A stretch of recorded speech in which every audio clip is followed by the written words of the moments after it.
welcome to my channel. My name is Aparna, and in this video we are going to continue with our chapter. So let's start actual and virtual depth. Previously we have done an experiment with a coin in beaker full of water where we have used the term virtual image. Now can you tell how that happened? ठीक है, हम लोगों ने यहाँ पर देखा था previously में एक बीकर था जिसमें हम लोगों ने नीचे में एक कॉइन रखा था। ठीक है, एक कॉइन रखा था और वहां पर एक वर्चुअल इमेज का टर्म जो है वो यूज हुआ था। अब हम यहाँ पर आपको वो पूछ रहा है कि वो वर्चुअल इमेज जो था वो किस तरीके से फॉर्म हुआ था। Suppose that a coin is at a depth AP is equals to H inside water. At point Q, light rays travels from denser medium to rarer medium and hence are refracted away from normal n dash. It seems that the light ray coming from P dash, therefore image P forms P dash. This is the this is the reason why the virtual image coin AP dash is equals to H is lower than the actual depth and why the coin seem to be unplaced. ठीक है, देखिए suppose कर लेते हैं कि जो coin है हमारा वो किसी एक डेप्थ पे है जो कि AP है, आपका H हाइट है। अब क्यू पॉइंट से, ठीक है, इस क्यू पॉइंट से हम लोग क्या कर रहे हैं यहाँ पर, क्यू पॉइंट से लाइट रे जो है वो ट्रैवल कर रहा है। ठीक है, क्यू पॉइंट से लाइट रे ट्रैवल कर रहा है। ये जो पॉइंट है वो क्या आपका डेंसर मीडियम हो गया। ठीक है, ये आपका एयर था तो यहाँ पर ये आपका वाटर है, तो जिस वजह से ये क्या हो गया, लाइटर से डेंसर मीडियम हो गया। ठीक है, अब यहाँ पर ये लाइट रे ट्रैवल करके डेंसर मीडियम में आ रहा है और अगर हम यहाँ से उसको देख रहे हैं, ठीक है, यहाँ से सपोज कर लेते हैं देख रहे हैं उसको, तो ये क्या हो रहा है, फिर से ये यहाँ से मूव हो रहा है, ये डेंसर मीडियम से फिर से लाइटर मीडियम में जा रहा है। ठीक है, क्या हो रहा है, यहाँ पर से ये रेयर मीडियम से डेंसर मीडियम में जा रहा था और यहाँ पर डेंसर मीडियम से रेयर मीडियम में जा रहा है।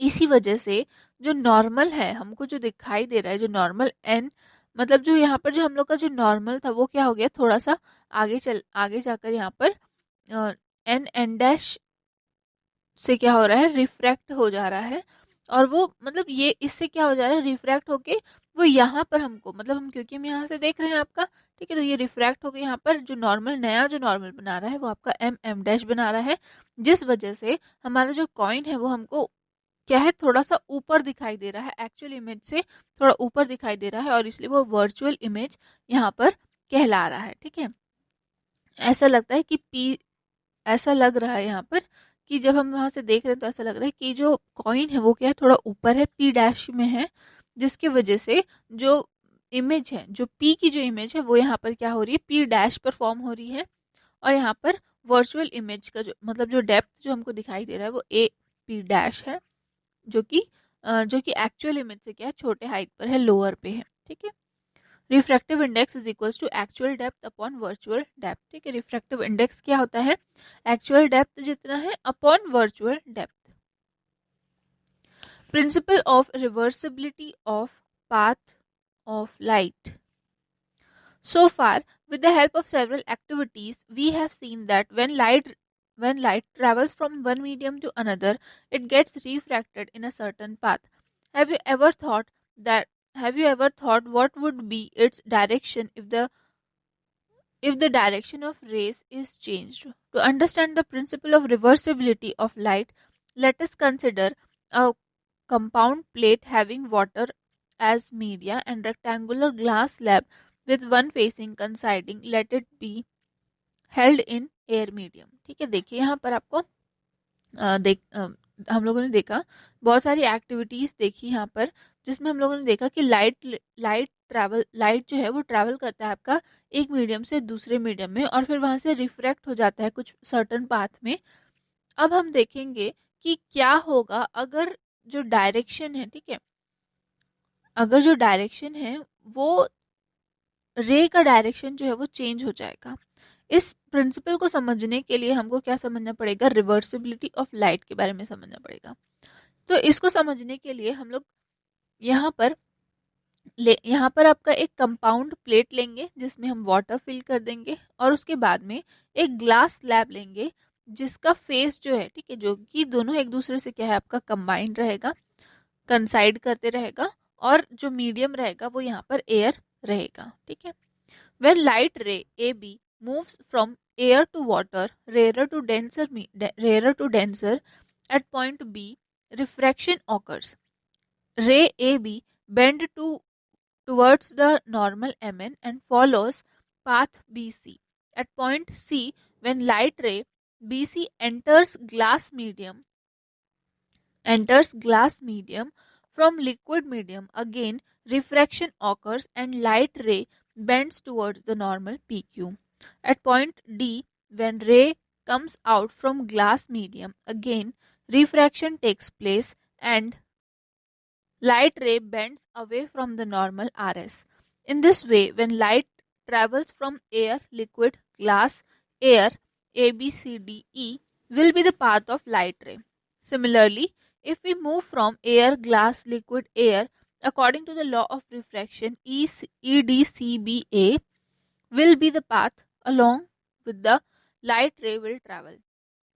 From this, we can conclude that the traveling between different medium, it different medium, if at a fixed point the direction of rays is reversed, then reversibility is seen in the direction of propagation of ray. ठीक है, देखिए ये रहा आपका, ये आपका image है, ठीक है, ये आपकी इमेज है। यहाँ पर आपका एयर मीडियम है, यहाँ पर आपको वाटर रखा गया है, और यहाँ पर आपका ग्लास स्लैब जो है वो रखा हुआ है, और फिर वापस से ये एयर है।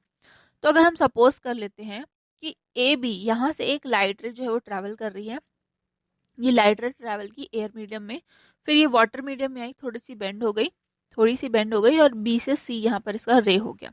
अब ये बी से सी ये रे हो गया, उसके बाद ये थर्ड आपके इंसिडेंट हो रही है, किस में इंसिडेंट हो रही है, डेंसर मीडियम में इंसिडेंट हो रही है। तो यहाँ पर जितना रिफ्रैक्ट हुआ था उससे और ज्यादा यहाँ पर रिफ्रैक्ट हो गया। अब यह ग्लास स्लैब से निकलकर एयर मीडियम में वापस जा रही है, ठीक है, एयर मीडियम में वापस जा रही है, फिर से रेयर मीडियम में जा रही है। तो यहाँ पर क्या हो गया, फिर से रिफ्रैक्ट होके दूर चले जा रहा है नॉर्मल से। तो ये क्या हो गया आपका, ये पाथ है आपका, जब हम लोग जब एयर जो है, सॉरी लाइट जो है वो क्या कर रही है, ट्रैवल कर रही है रेयर मीडियम से डेंसर मीडियम में, ठीक है।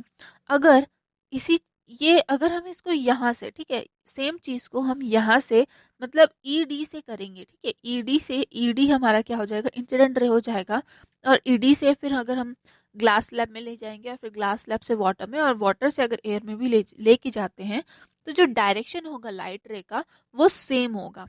इसी को कहा गया है आपका principle of reversibility of path of light, ठीक है। बस आपका ये यहाँ पर इतना ही है। नेक्स्ट देखिए, critical angle and total internal reflection. Like the last activity, we will take a thick glass slab and use laser light to study refraction of light and other phenomena. When light passes through the glass slab and reaches air, then light ray refracts from dense to light medium.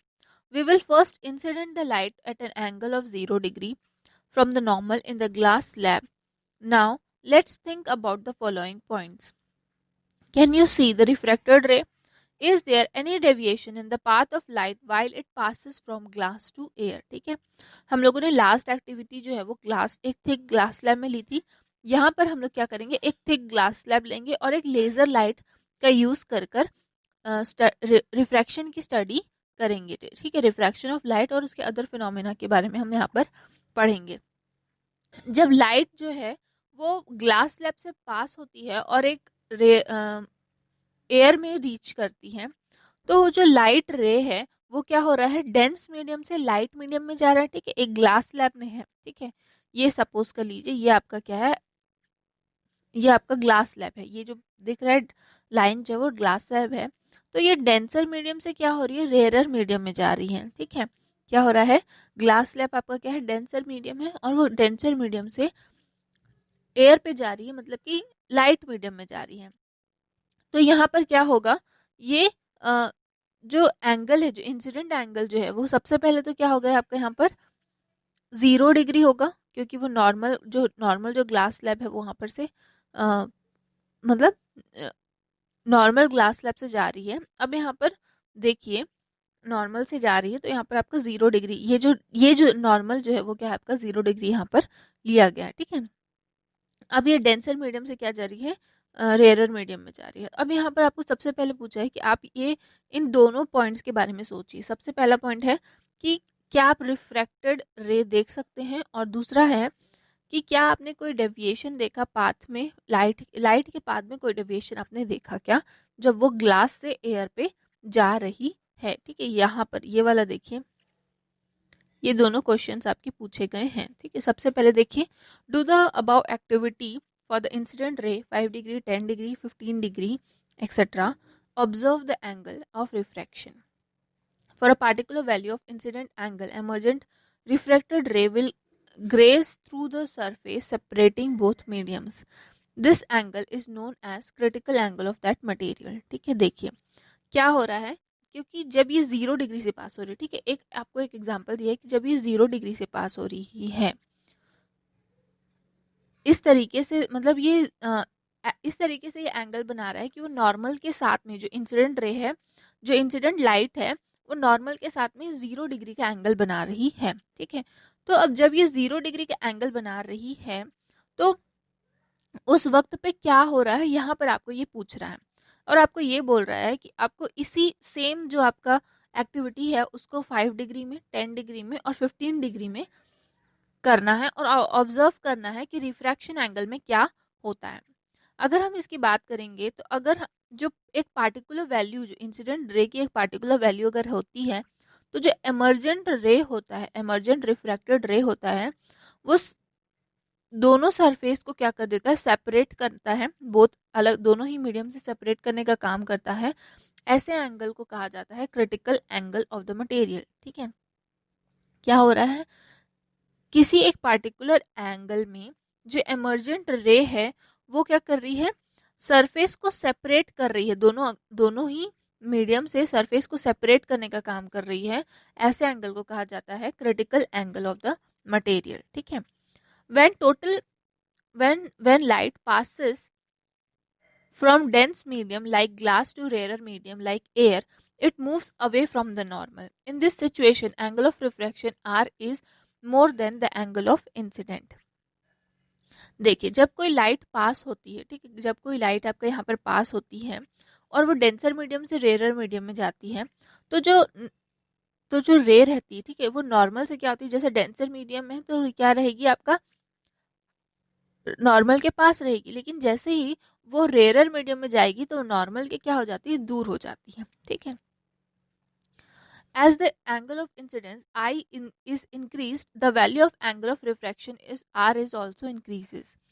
At some stage, angle of incidence value will be such that the value of angle of refraction would be angle R. In this situation, refracted ray will pass touching the surface separating both the mediums. At this situation, the measure of angle of incidence is called as the critical angle. This is represented by IC or theta C. Therefore, the critical angle is that value of incident angle in the denser medium for which the angle of refraction is 90 degree in the rarer medium. ठीक है, अब क्या बोल रहा है देखिए, ऐसे angle, ठीक है, अगर हम एक जो डेंसर मीडियम में किसी लाइट रे को एक ऐसे एंगल से पास करवाते हैं जिसमें पास होने के बाद में जो रिफ्रैक्टेड रे होगा, ठीक है, जो रिफ्रैक्टेड रे होगा वो नॉर्मल से 90 डिग्री एंगल बनाएगा, ठीक है। क्या हो रहा है, रेयर डेंसर मीडियम में हम एक ऐसे एंगल से लाइट रे को पास करवा रहे हैं जिसके बाद में जब वो रेयर मीडियम में जा रहा है लाइट रे, तो वो नॉर्मल के साथ में 90 डिग्री एंगल बना रहा है। ऐसे एंगल को हम कहते हैं क्रिटिकल एंगल। क्या होता है, जब हम डेंसर मीडियम से रेयर मीडियम में जब जाते हैं तो जो रिफ्रैक्टेड रे रहता है वो क्या हो जाता है, बढ़ते जाता है, ठीक है। किसी एक एंगल से हम लाइट रे को पास कर रहे हैं तो ये क्या होता है, ये हमेशा दूर होता जाता है, रिफ्रैक्टेड रे जो है वो दूर होता जाता है। तो अगर हम एक ऐसे एंगल पे इसको डाल देते हैं कि जो रिफ्रैक्टेड रे है वो यहाँ पर 90 डिग्री नॉर्मल के साथ में 90 डिग्री एंगल बनाए, इस एंगल को ही कहा जाता है क्रिटिकल एंगल। ठीक है, इसको IC या फिर थीटा C से डिनोट किया जाता है। यहाँ पर आपका आज के लिए इतना ही। नेक्स्ट क्लास पे हम पढ़ेंगे total internal reflection. Thank you.